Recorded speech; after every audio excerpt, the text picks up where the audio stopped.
유럽연합이 한국을 조세 회피처 블랙리스트에 올리자 정부가 담당자를 EU에 급파하는 등 긴급 대응에 나섰습니다. 하지만 정작 명단에 포함된 EU 등에 대해서 속 시원한 설명을 내지 못하고 있어서 안일한 대응을 했다는 비판이 나오고 있습니다. 이경태 기자입니다.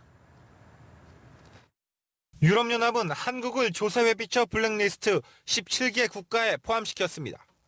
경제 자유구역과 외국인 투자 지역에서 외국인 기업이 감면 대상 사업으로 벌어들인 소득에 대해 법인세를 감면해주는 세제 지원 제도가 내 외국인을 차별하는 유해 조세 제도라고 판단한 겁니다. 정부는 경제개발협력기구 OECD의 기준을 근거로 들며 유럽연합의 결정을 반박했습니다. OECD는 조세회피처 적용 대상을 금융, 서비스업 등 분야에 한정하고 있지만 EU는 제조업까지 범위를 확대하며 국제 기준을 위반했다는 겁니다. 또 EU 회원국이 아닌 국가의 EU 자체 기준을 강요하는 것은 조세 주권을 침해하는 행위라며 유감의 뜻을 표했습니다.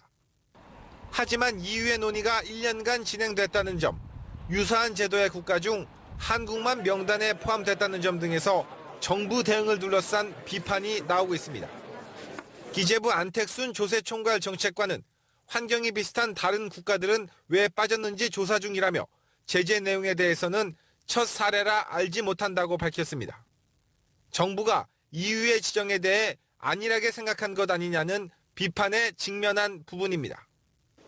김동연 경제부총리는 EU의 결정을 미리 알고 있었고 적절히 대처하고 있다고 해명했습니다. 제가 어저께 EU에다가 편지도 보냈습니다. EU에서 저희가 미리 조금 얘기를 들었고 쭉 제가 대처를 해왔습니다. 정부가 EU의 우리 제도가 국제적 규범에 적합한 제도라고 설명하며 뒤늦은 대처에 나섰지만 국가 브랜드 훼손은 불가피할 전망입니다. 연합뉴스TV 이경태입니다.